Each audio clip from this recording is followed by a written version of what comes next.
What's up YouTube, it's Philo here, and today we're going to be talking more about the Xbox 360, but first, our sponsor. The sponsor for today's video is the YouTube channel Philo Forever. Philo Forever is a gaming YouTube channel with dozens of videos made by Philo, a millennial who never grew up but still acts as if he knows what he is talking about. Subscribe today for free. So the story I'm going to tell today is about the day that I got the Xbox 360, and kind of maybe leading up to that and some of the first games that I played. I actually owned a GameCube up to this point. That was my system of choice leading up to this. And while I enjoyed Nintendo games, I was a little bit jealous that my friends who had the Xbox could play games like Halo and Halo 2 online across the internet. And I think with the GameCube there was maybe 3 games that you could play online, and you had to buy the broadband adapter, which I don't know anybody who owned one, so I never did that. My original plan was just to continue with Nintendo systems, the Revolution at the time, which became the Wii. But I decided I do want the Xbox 360. So launch day was actually my birthday, and my dad picked it up for me. He got it on launch day.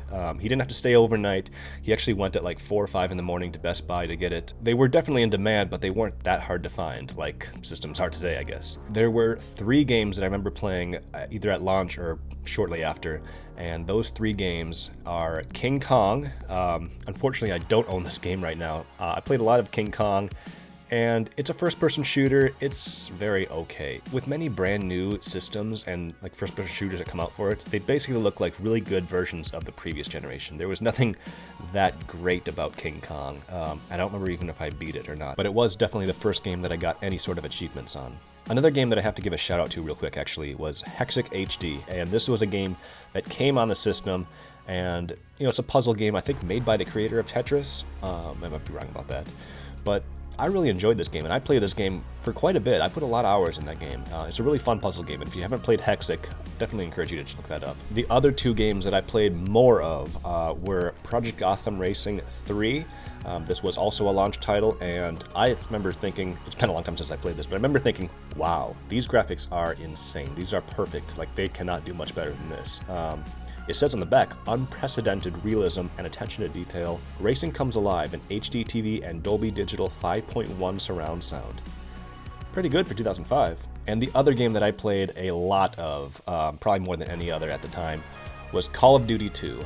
Call of Duty 2 is still a game that I have a lot of great memories of. When I would go to my friend's house and play LAN parties, we'd play, of course, Halo 1 and 2, but I also remember saying, let's play a game for the new system. Let's play a game for the Xbox 360, Call of Duty 2. And I, at the time, said this game is better than Halo 2. Is it? It was newer. One issue that I had with the Xbox 360, which wasn't that unique, was that Microsoft really rushed the release of this thing to try to get ahead of Sony, and the systems were just terribly faulty. I never actually had the 3 Red Ring of Death issue, but my first Xbox 360, the disc tray, within maybe like 2-3 months, got damaged, and I was able to send it in for free, and the one they sent me back could not connect to the internet. It had something wrong internally, so I had to send that one back again, and then I remember the 3rd one, I think maybe did have the red ring, or had some sort of issue. Basically, I had 4 Xbox 360s within like the first year and a half, because they just kept breaking and I kept sending them in. Fortunately, Microsoft was pretty quick about that, but they definitely rushed the launch of this system, and if anyone remembers this, yeah, the early Xbox 360s, they were pretty terrible pieces of hardware in a lot of ways, but it's good for games, but yeah, those early systems, they had a lot of issues. So that really wraps up my Xbox 360 launch story. I've done other videos about system launches, so be sure to check out my PS3 and Wii videos about that, and the GameCube. I've gotten all these systems on launch day. I don't do this so much anymore, but at one point I did. Let me know in the comments section below what were some of your first games that you played on the Xbox 360, and do you still play the Xbox 360? It's always fun to hear that. In the meantime, we'll see you around.